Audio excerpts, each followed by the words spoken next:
오늘 제가 드릴 설교는 저의 설교가 아닙니다. 본 설교는 지난 4월 13일 날 월요일 날 울산 노예 제70회 개회 예배 시 천상제일교회를 심호하시는 김영동 목사님께서 개회 설교를 한 내용입니다.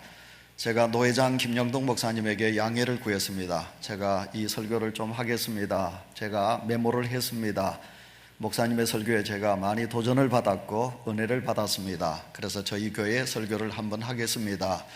그리고 양해를 구하고 제가 그래서 재구성을 해서 오늘 이렇게 여러분에게 설교를 드리게 되는 이유 중에 하나이지요.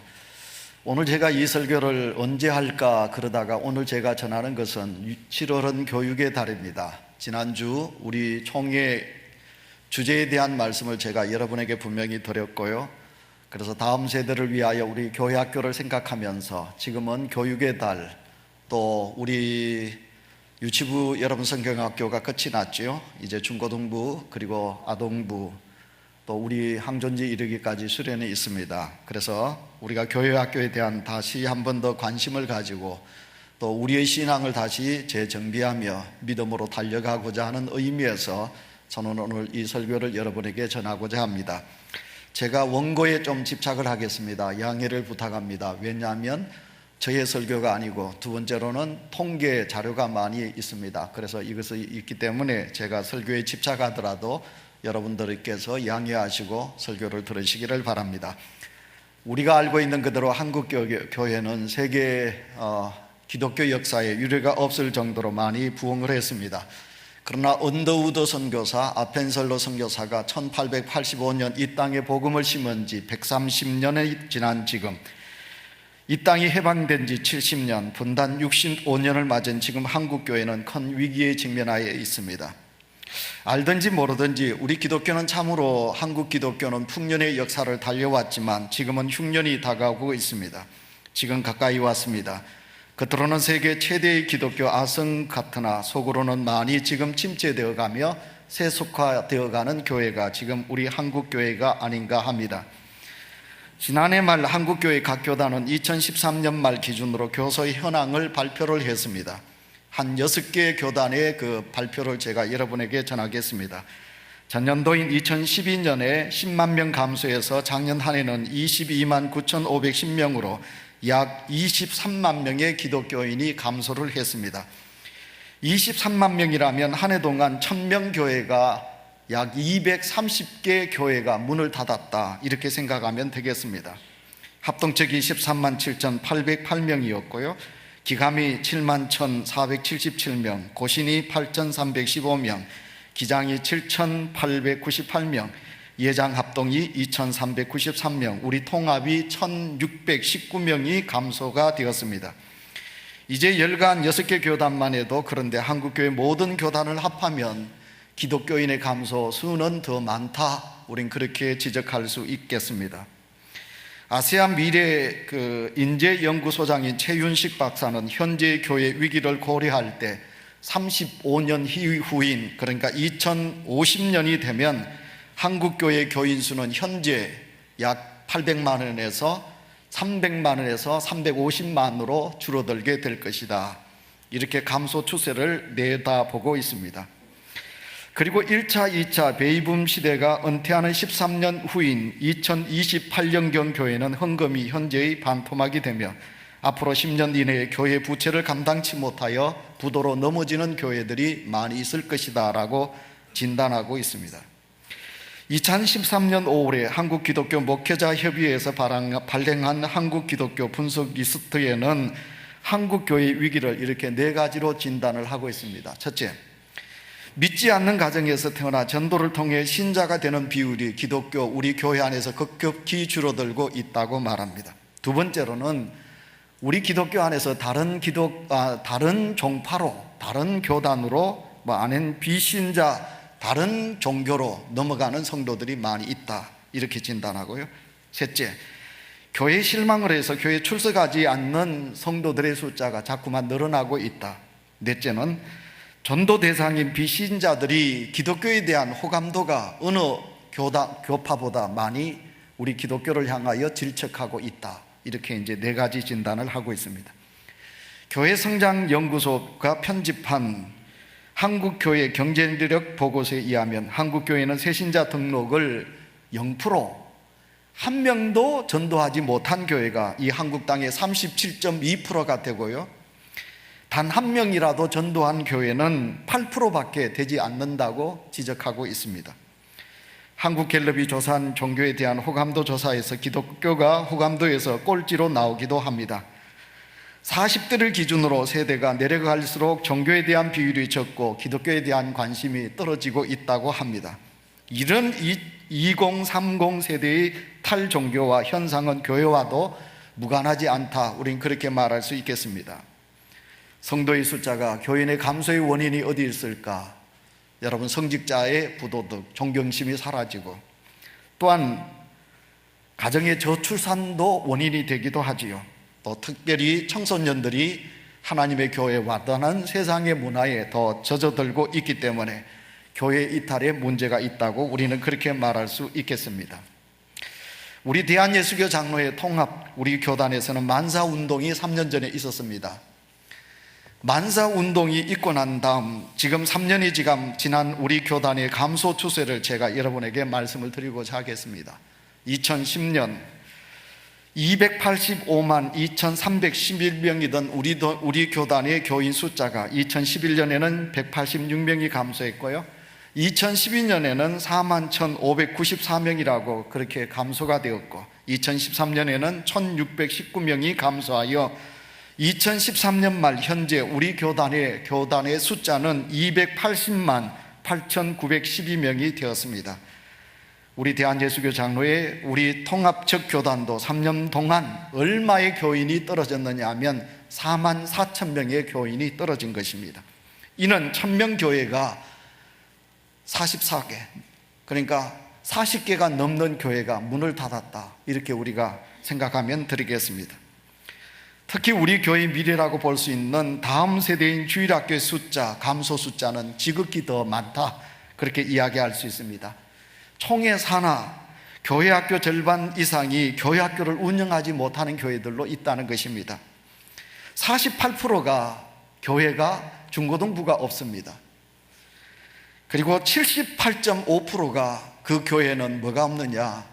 유치부가 없다는 것입니다. 78.5% 유치부가 없다는 것입니다.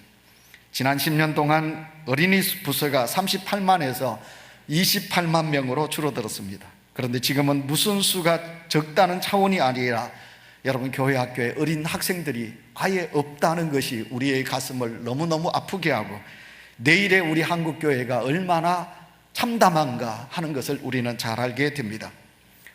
이번 주 우리 교회 학교 유치부 여름 성경학교가 있었습니다. 작년보다 우리 유치부의 어린 성도 학생들의 숫자가 많이 줄었는 것을 제가 보고 가슴이 아팠습니다. 결국 이런 교인 수의 감소는 교회의 재정 위축을 불러오고 교회의 기능 및 선교적인 사명 위축으로 이어져 교회를 더욱 어렵게 만들 것이라고 볼 수 있습니다.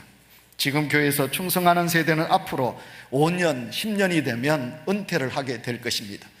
그분들이 은퇴를 하게 되면 그러면 끝남으로 인하여 교회에 헌금이 들어오지 않습니다. 수익이 없어져서 헌금이 없게 되고, 경제활동과 함께 수익을 창출하여 교회에 헌금할 젊은 세대는 교회에서 자꾸만 사라지고 있는 그런 실정인 것이 오늘의 현실이라 말할 수 있겠습니다.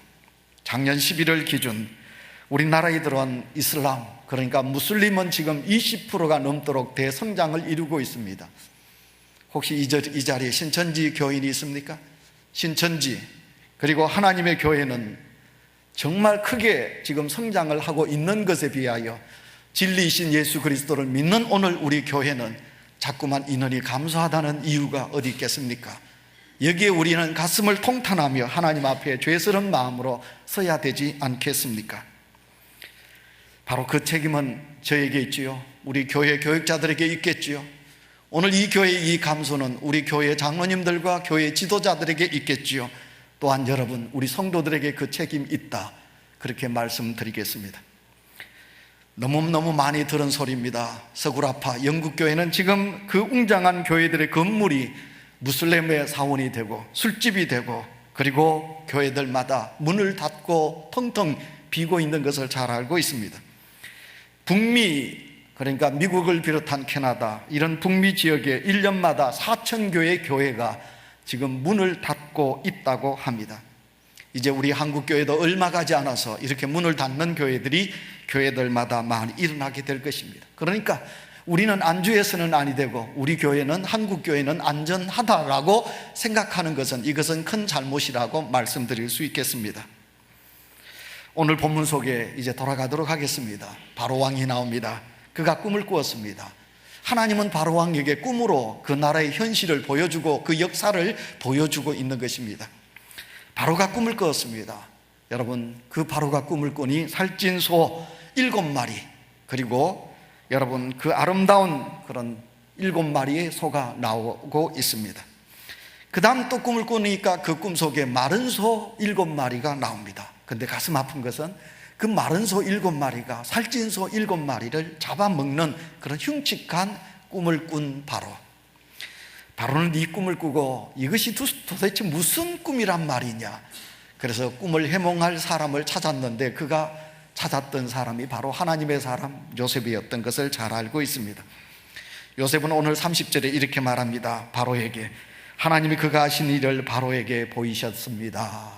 하나님께서 하시고자 하시는 일들을 하나님은 바로에게 보이셨습니다. 그렇게 말하고요, 30절에 넘어가 보시면 그리고 이 땅이 기근으로 망할 것 같습니다. 그래서 우리는 이 일을 잘 대처해야 할 것 같습니다. 믿음 있고 하나님을 의지하고 지혜로운 한 사람을 택하셔서 흉년을 준비하여 주십시오. 요셉이 바로에게 이렇게 꿈 해몽과 대처 방안을 말하고 있는 것을 보게 됩니다. 저는 여러분에게 마른 소가 다가온다라는 설교 제목, 김영동 목사님의 설교 내용의 제목입니다. 여러분, 마른 소가 다가온다. 오늘 이 설교를 들으면 여러분 조금 우리의 가슴이 아프기도 하고, 교회는 긍정적이고 미래 소망적인 설교를 하셔야지 목사님 왜 우리에게 그렇게 암담한 설교를 말씀하고 있습니까? 이렇게 이제 생각하는 성도도 이 자리에 계시리라고 생각합니다. 자, 여러분, 오늘 우리 한국교회 이미 풍년은 지나갔지요. 풍년은 지나갔습니다. 이미 마른 소, 흉년이 지금 우리에게 도래하고 있는 것은 사실입니다. 지금 한국교회의 위기, 그러나 우리 교회는 재정이나 모든 면에서 떨어지지는 않고 있는 현실입니다만, 그러나 여러분, 우리 교회도 참으로 많은 무거운 짐을 우리는 지고 있는 현실이기도 한 것은 사실입니다. 자, 그렇다면 이집트와 파라오, 그러니까 바로에게 7년 흉년, 여러분 그 흉년이 이집트를 망하게 했느냐, 바로를 무너뜨렸느냐? 아니올시다. 분명히 우리는 요셉이라는 믿음의 사람으로 통하여 잘 대처했기 때문에 그 애굽이란 나라가 많은 사람들을 구원하고 7년 흉년을 이길 수 있는 놀라운 역사를 하나님은 우리에게 보여주고 있는 것을 보게 됩니다. 모든 사람들이 그렇게 말하지요. 위기는 기회이다 라고 말하고 있습니다. 마찬가지 말씀입니다. 오늘도 이 땅에 하나님은 악으로 선을 바꾸시고, 오늘도 이 땅에 실패를 성공으로 이끄시기를 원하시는 전능하신 하나님께서 오늘도 우리에게 그래 너희들이 지금 위기다, 한국교회가 위기니라 말씀하시지만, 그러나 하나님은 오늘도 우리에게 위기를 잘 이길 수 있는 그런 믿음을 하나님은 보시기를 원하고 계시는 것입니다. 다시 말하면 하나님을 전적으로 의지하고 하나님을 믿는 믿음의 사람, 요셉 같은 사람만 있으면 하나님은 이 땅을 버리지 아니하시고 망하게 하시지 아니하시고, 요셉을 들어서 애굽을 구원하게 하여 주셨듯이 하나님은 요셉 같은 성도가 있는 제단은, 그 교회는 하나님께서 절대로 멀리하지 아니하시고 하나님은 그 제단에 복을 주시기를 원하시는 하나님이시라. 그러므로 이 설교를 듣는 온유교회 성도 여러분이요, 여러분은 믿음의 사람, 내일의 하나님의 역사를 꿈꾸었던 요셉 같은 믿음의 성도가 이 자리에 넘쳐나시기를 축원합니다. 자, 그러면 우리 한국교회의 위기를 어떻게 하면 대처할 수 있겠습니까? 세 가지로 말씀을 전하도록 하겠습니다. 여러분, 첫째는 다른 거 없습니다. 회개올시다. 회개하고 우리가 복음으로 돌아가는 것입니다. 세상에 있는 모든 문제의 책임은 다 사람에게 있습니다. 사람으로 말미암아 이 세상에 모든 문제가 일어나게 되는 것입니다. 문제는 내게 있는 것입니다. 문제는 남에게 있는 것이 아닙니다. 문제는 내게 있습니다. 목사님에게 문제 있습니다. 장로님에게 문제가 있습니다. 그러기 전에 내게 문제가 있음을 우리는 직시하셔야 합니다. 오늘의 병이 무슨 병인지 압니까? 그리스도를 믿는 성도는 날마다 자기를 성찰해야 되는 것입니다. 자기를 성찰하고 더 나아가서 남을 위하여 사랑하고 봉사하는 것이 그리스도인입니다. 그러나 오늘의 그리스도인에게 가장 큰 문제가 뭐냐면 자기는 성찰하지 못하고 아니하며 자기는 돌아보지 아니하며 남을 향하여 질책하는 오늘의 그리스도인들이 이 땅에 편만하고 있다는 사실입니다. 성도 여러분, 오늘 본문 속에 위기를 대처했던 요셉의 지혜를 봅니다. 그는 하나님께 돌아옵니다. 바로와 모든 사람들에게 하나님이 하시는 일입니다. 다시 말하면 복음이지요. 하나님이 하고 계십니다. 여러분, 누가 지혜로운 사람입니까? 하나님을 의지하는 사람. 사람을 의지하는 게 아닙니다. 하나님을 의지하는 사람. 하나님께 전적으로 모든 것을 맡기고 수고하고 무거운 짐진 자들아 다 내게로 오라. 우리가 인생을 살다가 내가 위기가 찾아올 때 나의 도움이 어디서 오나? 나의 도움은 천지를 지으신 여호와 하나님께 있습니다 라는 믿음으로 여호와 하나님을 의지하는 자는 하나님이 절대로 버리지 아니하십니다. 하나님은 귀하게 여기십니다. 하나님은 그에게 기적의 역사를 보여주시는 것입니다.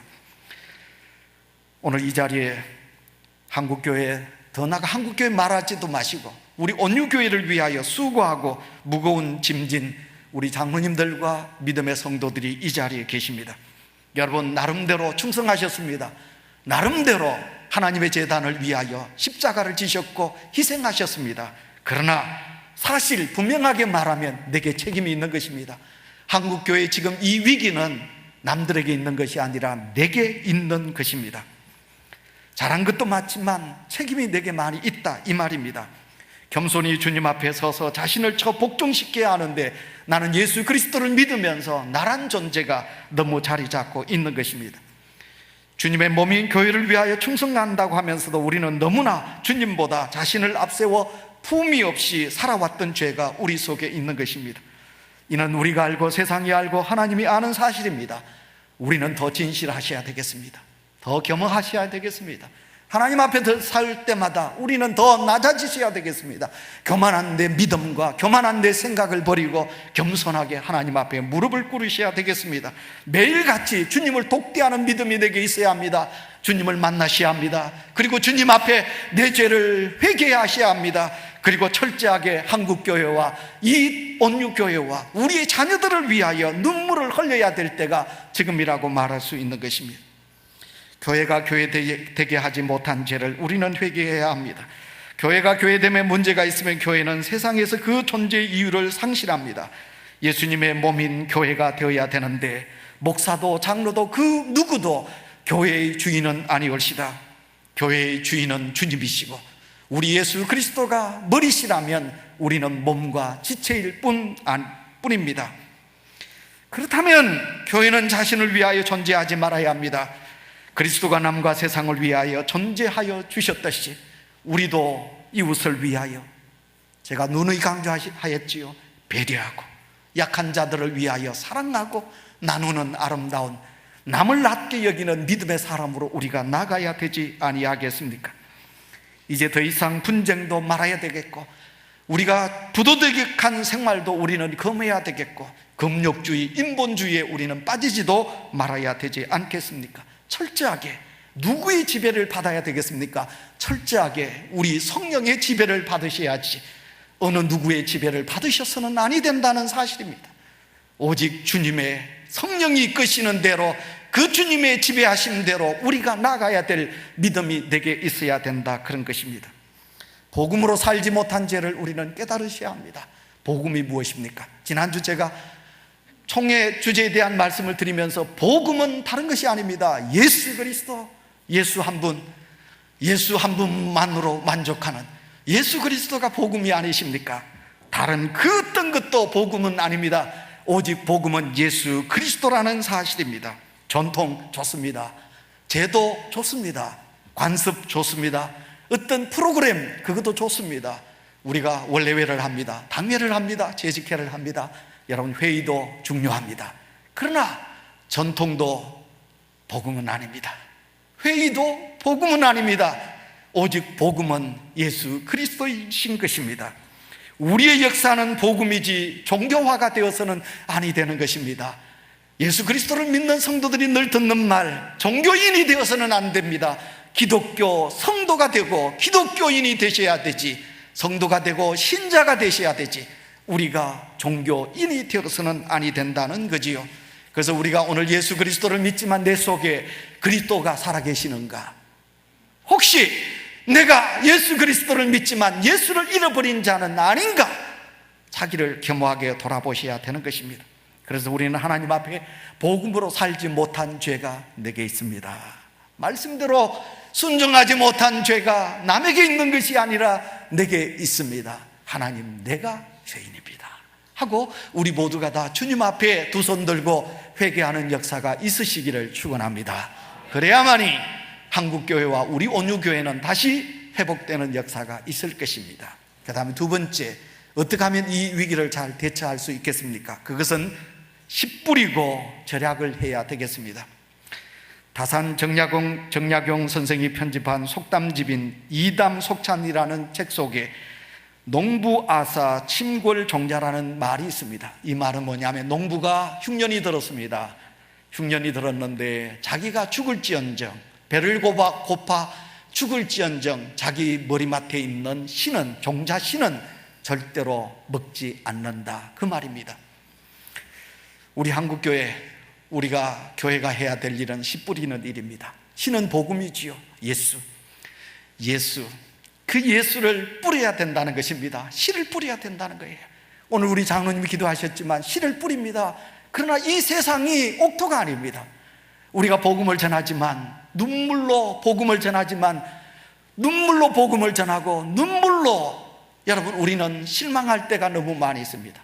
복음을 전하지만 어느 누구도 예수, 예, 고맙습니다, 예수님 믿겠습니다, 그런 사람은 없는 거예요.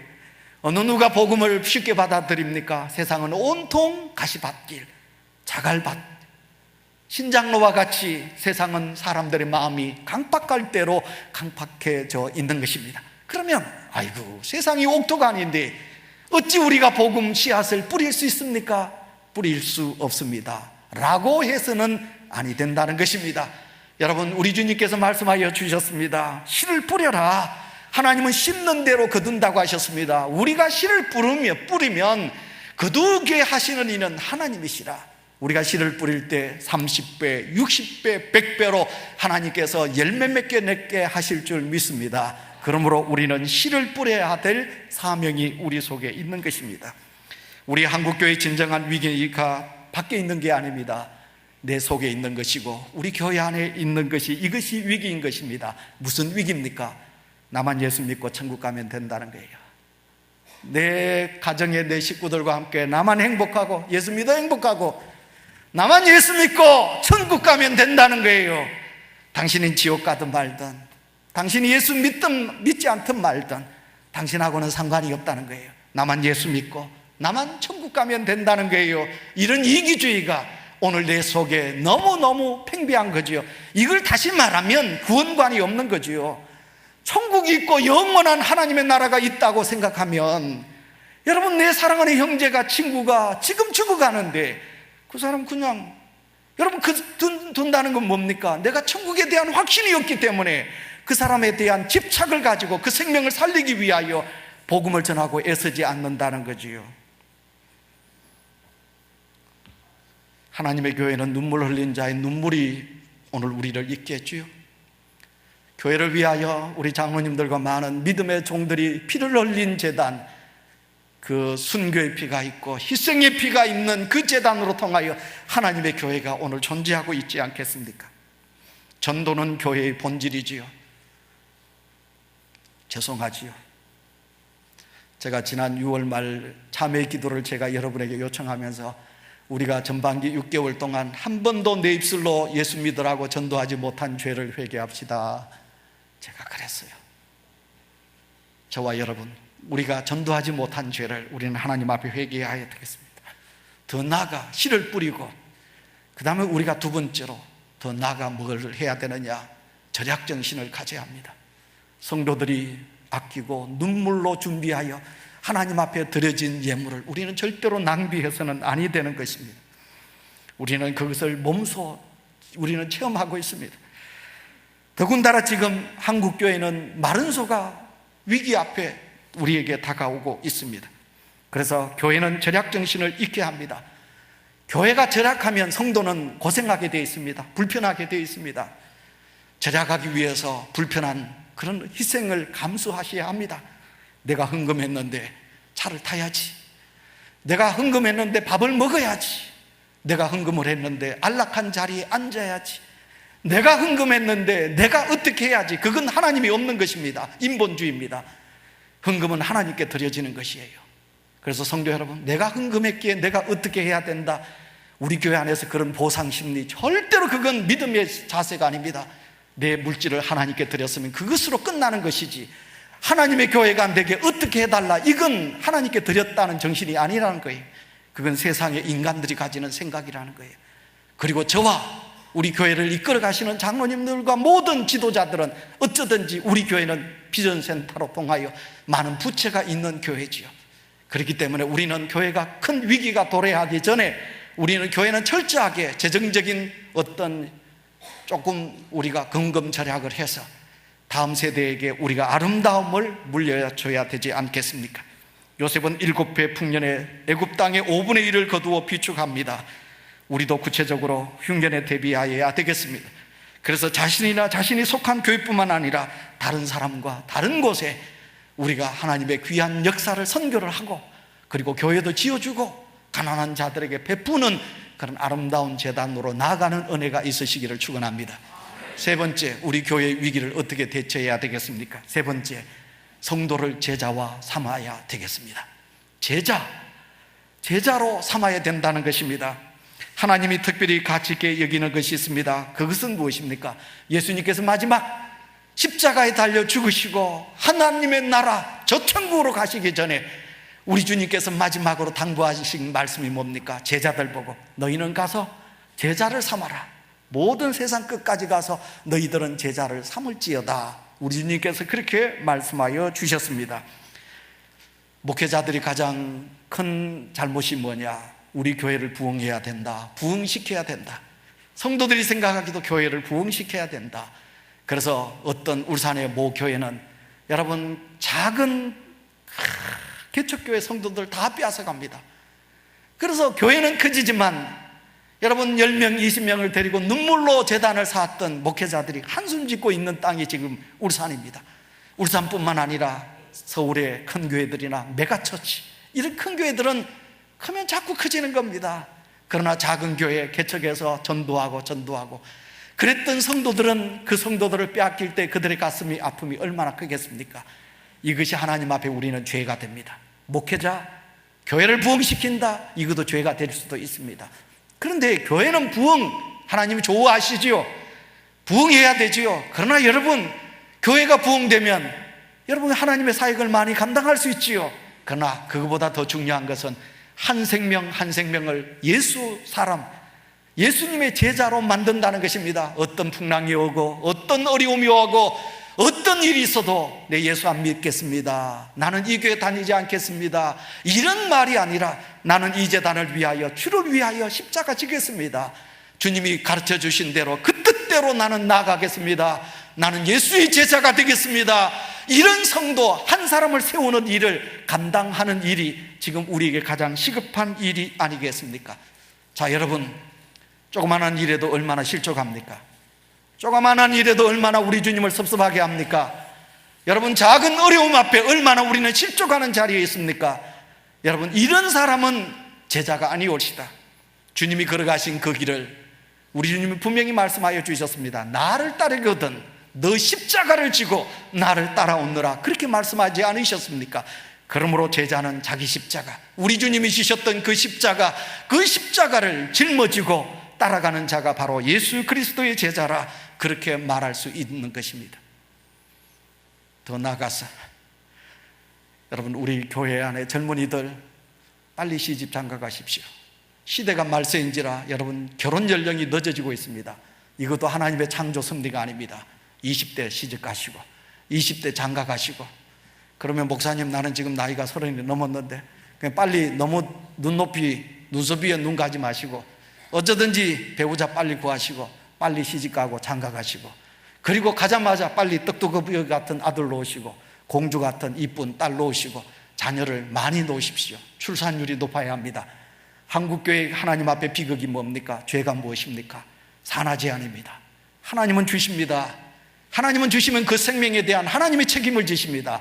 너무 그 자식을 명품으로 입히고 명품으로 신기고 좋은 몸금 먹이고 좋은 곳에 공부시키고 그러려고 하다 보니까 우리 자녀들을 자꾸 산하 제한 적게 낳으려고 그러죠. 그러나 여러분, 여러분의 부모님, 지금 이 시대를 이끌어가는 한국교회 지도자들을 보십시오. 여러분 먹지도 않았고 좋은 거 명품 아닙니다. 그런 거 안 했습니다. 그러나 여러분, 그분들이 지금 한국교회를 이끌어가고 있지 않습니까? 그러니 오늘 이루는 한국교회가 우리 예수 그리스도를 믿는 성도라도 여러분의 자녀를 빨리 출가시키고, 그리고 그 자녀들이 가거들 나가 5명이라도 좋고 3명 이상이라도 자녀를 많이 출산시켜야, 그래야 우리 한국교회가 살아날 수가 있는 것입니다.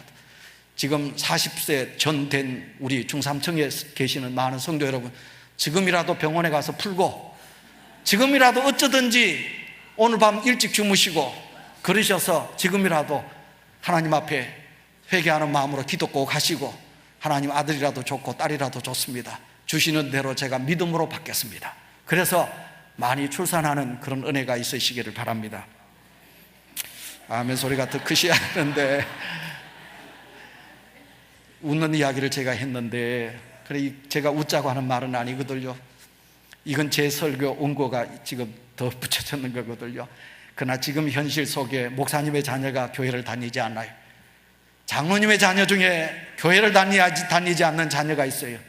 안수 집사님, 권사님의 가정에 자녀들이 하나님의 교회에 출석하지 않는 자녀들이 있다고 그래요. 학교를 다녀도 술, 담배, 예수 믿지 않는 가정의 자녀들보다 술을 더 잘하고 담배를 더 잘 피고, 그런데 그 부모들은 아직도 모르고 있다는 거지요. 방관을 하고 있다는 거지요.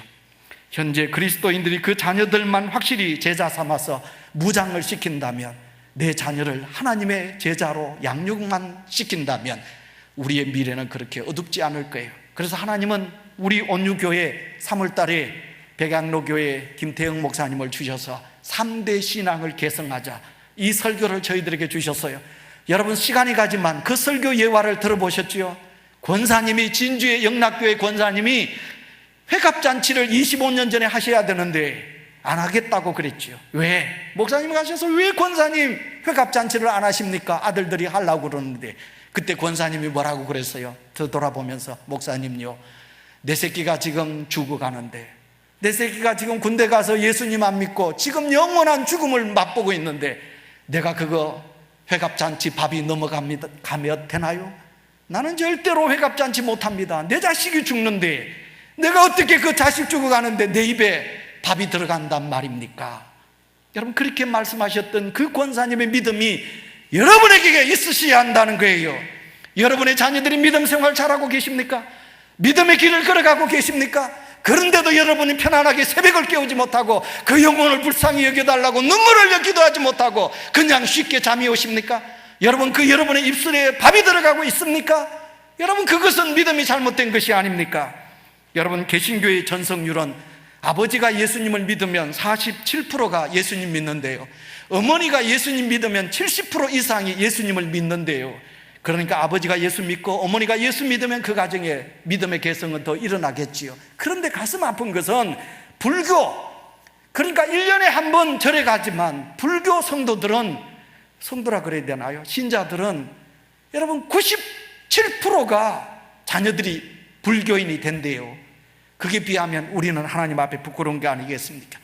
오늘 6시에 서울 명성교회 김삼한 목사님의 설교를 제가 잠깐 보았습니다. 김삼한 목사님은 자주 유태인의 신앙을 강조합니다. 오늘도 가정에 대한 설교를 하시면서 유태인의 가정에 대한 이야기를 하셨습니다. 유태인들은 토라, 여러분 신명기서 6장 4절부터 9절, 이스라엘아 들으라, 우리 하나님은 여호와 하나님은 오직 한 분이시니 우리가 마음을 다하고 뜻을 다하고 목숨을 다해서 우리가 하나님을 사랑해야 된다. 이 설교, 이 토라 교육이 유태인에게 있는 것입니다. 여러분, 유태인들이 가지고 있는 그들의 정신과 우리의 차이점은 무엇인지 압니까? 유태인들이 가지고 있는 그들의 것은, 그들은 전승한다는 거예요. 할아버지의 신앙을, 아버지의 신앙을 그들은 전승한다는 거예요. 철저하게 전승한다는 거예요. 유월절을 맞아서 그들이 무교절을 맞아서 천막을 가지고 광야에 가서 그들은 수천 년 전 자신들의 조상들이 애굽에서 출애굽했을 때 그들이 그 조상들의 믿음을 물려받기 위하여 지금도 자기들의 아파트 위에다가 천막을 짓고, 수천 년 전 그 조상들이 먹었던 그 선나물과 양고기와 누룩 없는 떡을 먹으면서 그때를 상기하면서 믿음을 계승한다는 거지요. 그러나 우리 한국교회는 할아버지가 가지고 있는 전통, 아버지가 가지고 있는 전통을 계승하는 가정이 심히 적다는 겁니다. 이제 말씀을 맺습니다. 성도 여러분, 우리가 깨면, 우리가 바로 하나님 앞에 서면 우리 교회도 살고 우리 가정도 살 줄 믿습니다. 오늘 제가 이렇게 여러분에게 이 설교를 하는 것은, 이 설교를 언제 할까? 그렇다. 7월은 교육의 달이다. 여러분, 우리 유치부 여름성경학교, 아동부 여름성경학교가 이번 주 시작합니다. 우리 교회 학교를 여러분 관심 있게 보셔야 합니다. 여러분의 손자가, 여러분의 자녀가 교회 학교에 나오고 있는가? 우리 주변에 사랑하는 자녀들이 지금 하나님의 재단을 찾고 있는가? 그리고 여러분, 수고하시는 우리 모든 교회 학교 종사자 여러분, 여러분에게 이 땅에 영광은 없지요. 여러분, 교회 학교 교사들의 희생, 수고, 그것은 하나님이 아시지요. 각자 나름대로 십자가를 지고 교회 학교를 위하여 애쓰고 수고하는 교사 여러분들이요, 이 땅에서 영광받고 이 땅에서 뭔가 대가를 받겠다고 생각하지 마세요. 나중에 우리가 하나님 앞에 가시면 하나님께서 여러분의 수고를 아시고 여러분에게 복을 주실 것입니다. 하나님께서 갚아주실 것입니다. 여러분, 그날을 생각하며 오늘도 우리가 믿음의 계승자로서 아름답게 달려가는 아름다운 온유교회 성도들이 되시기를 축원합니다. 거룩하신